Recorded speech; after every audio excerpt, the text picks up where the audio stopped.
best of 7 to represent the West in the NBA Finals. Shea, congratulations. You are the Kia NBA Most Valuable Player. Knowing that Shea had got that award and any part of tonight feel personal. Yeah, for sure. Wembanyama rolls to the bench. Okay. That's him with the 2.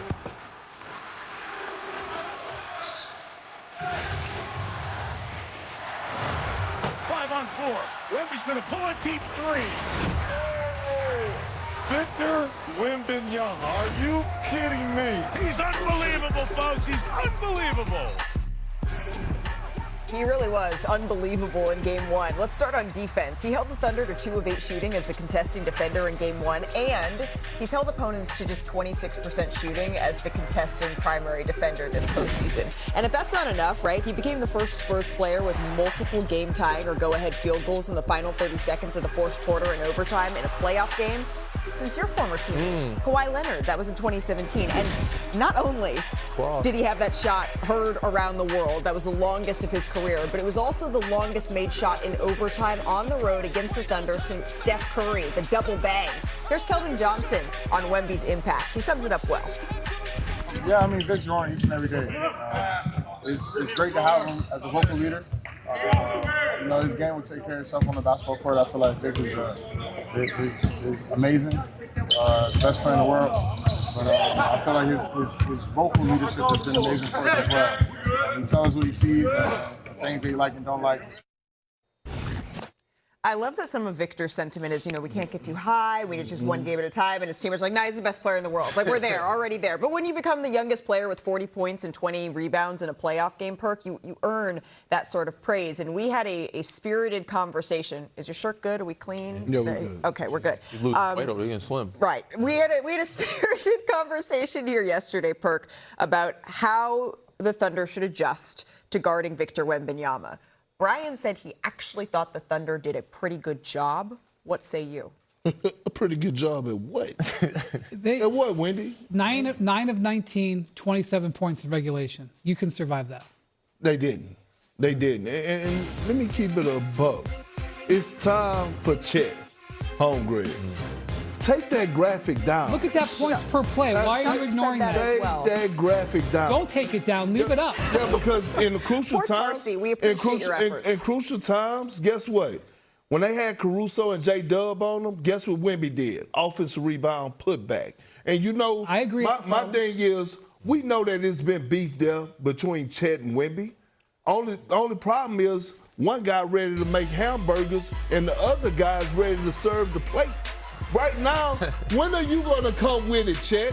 The dude has a real hatred for you. He hates you. He don't like anything about you.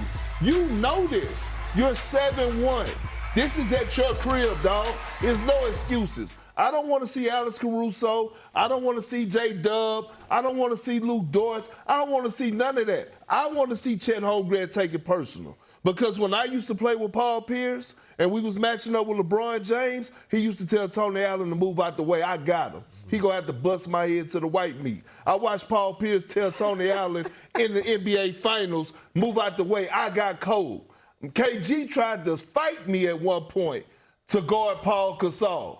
If you're great and you're standing on business and you know you want to get at somebody, that's somebody that's looking at you. Wemby pose. He posed, man. At your crib.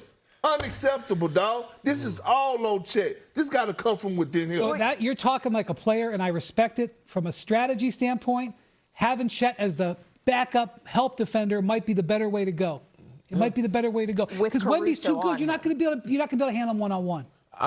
Yesterday I was with Perk, and today I see Wendy's point of view. There's a middle ground here. We can kind of get both. Because it did work. Alex Caruso was a great defender, so was J-Dub. And then we have some clips to show. Early on, he's keeping him away from the basket, making him catch out high, giving him physicality, making him, kind of pushing him around the basket, feeling him, touching him, fronting him, which didn't work later on, but getting some steals, causing some havoc, getting, out and running, where they can get some transition baskets, Perk. Again, here, touching him, being physical, making him play on the perimeter some. Right. Alex Caruso, in the shift, Fronting Wemby, got two guys, give him some body. Make sure he's there. Fronting him some, got two guys available, waiting to box him out so he doesn't get on the glass. Some of those things work early on. With the wink for a little soft. Yeah, a little wink. So Alex Caruso's not a bad defender. He's a good defender, and it helps. But any superstar, you can't give him a steady diet of the same thing. But over time, Wemby figured it out. Got dunks ducked in. So you got to mix it up. And I think Isaiah Hartenstein could help some. And then Chet also has to be on him as well. But when you put Caruso on him to avoid the catch, right? Like, that's what you're trying to do. Once he's got it, then that's when maybe you need the help defender. Is that what you're saying? Well, the great Shaquille O'Neal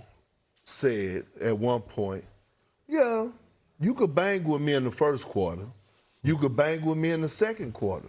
You could even bang with me in the third quarter. But come fourth, I got you. And that's all those clips you showed was in the first half. And what happened in the second half? We kept saying, well, damn, he got another dunk. Damn, he got another offensive rebound. Oh, he just snatched the screws out because you just tried to bring Chet over and he ended up getting an and one and yelling in his damn face in the fourth quarter. So you want to see more Chet. I want to see it, Malika. You want to see more Chet. I'm curious whether they actually go to a single big lineup. I'm curious whether Mark Daigneault changes his lineup. We're not going to know until the absolute last second. But I'm also curious if we're going to see any lineup changes for the San Antonio Spurs if they get De'Aaron Fox back. That is a huge story that's hanging over this series. He didn't play, of course, in game one. He had that ankle injury. Let's get an injury update before we continue this discussion. Shams is here. Shams, what can you tell us about his status tonight? Look, I'm told what De'Aaron Fox is dealing with is a high right ankle sprain. He will be a game-time decision tonight in Game 2. The Spurs are going to allow De'Aaron Fox to get to the arena, see how his body feels. He's been undergoing treatment last night, all day so far today. He's been dealing with some swelling, stiffness in that ankle. He suffered this injury during the Minnesota Timberwolves series. He was listed questionable. He actually played through it before being ruled out in Game 1. So how much do the Spurs consider, because they won Game 1, his status tonight being more cautious? We'll see tonight, closer to tip. All right, so he is a game-time decision. Shams, thank you very much. Coming up here on NBA Today, the Cavaliers, I think we can call that a meltdown, right, in Game 1? We can. But can they recover for the remainder of this series? Also, we got some news. Jason Kidd out in Dallas, but the big question is, what's next? Masai Ujiri speaks on what's next in their coaching changes, and Ramona Shelburne takes us behind the scenes of Wemby's off-season training with the Monks and how the time here, it's already paying dividends in the postseasons. Catch it. And hits! 11.5 to go. Wemby's giving the Spurs a 2-point lead. NBA to the basket, lays it up and in. Tie game at 101. We go overtime. Gilgeous Alexander gets inside, brings it down. Wemby's going to pull a deep three. Oh, again we go to double overtime. Wemby beat him inside, threw it down. And the San Antonio Spurs on an epic night from their superstar. The Spurs take Game 1. And tonight, Victor Wembanyama looking to follow up on that all-time great performance in Game 1. At 22 years and 134 days, he became the youngest player ever with a 40-point, 20-rebound game in the playoffs, passing Lou Alcindor back in 1970 before he became Kareem Abdul-Jabbar. Senior writer Ramona Shelburne joins us now, and you have this absolutely fascinating story right now on ESPN.com going into detail on Wemby's trip to China to train with the Shaolin monks. I mean, what was the genesis of that trip? Well, you know, he went to his agent, Buna Injai, in about April of last year. And remember, he had just had surgery after he had the blood clot that ended his season last year. And he said, I want to challenge myself and I want to get stronger this summer. I want this summer to be one of the most important summers of my life. And Buna Injai kind of said, okay, how about martial arts? Because you can't just lift weights with Wemby. He doesn't want to bulk up. He has the most unique body we've seen in the NBA in a really long time, and he understands himself. How do you get stronger without necessarily lifting weights? Well, you go to learn Kung Fu at the Shaolin Monastery. And he went there to scout this place. He found a monk there. That's Master Yanan, who I spoke to the other night, who spoke English. He had lived in the States for 7 years, and so they could communicate. And that was the genesis of this trip, Hannah. That is so cool. And I'm wondering because obviously, well, your article details also the really hard work that he put in meditating as well. So this was physical and mental. How have you seen this work that he put in manifest itself on the court?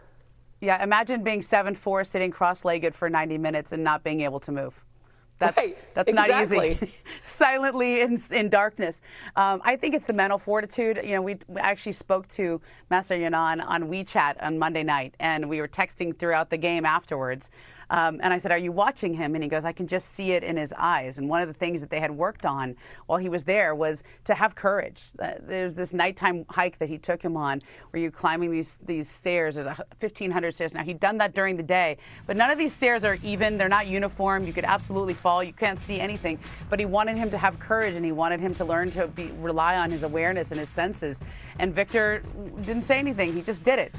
He just went out and did this incredible journey. And I think that's where that mental fortitude, that toughness, and quite frankly, the endurance that he showed in playing those 49 minutes is showing up. Yeah, and getting up at 4:30 in the morning to train every day. I mean, what it really speaks to is his desire to be great. And what really speaks to you as an exclusive interview with a monk in China, I mean, only you could do that, on Ramona WeChat, Shelburne. a video WeChat. I absolutely love it. It's such a cool story. Check it out, everybody, on ESPN.com. Thanks, Ramona. And coming up.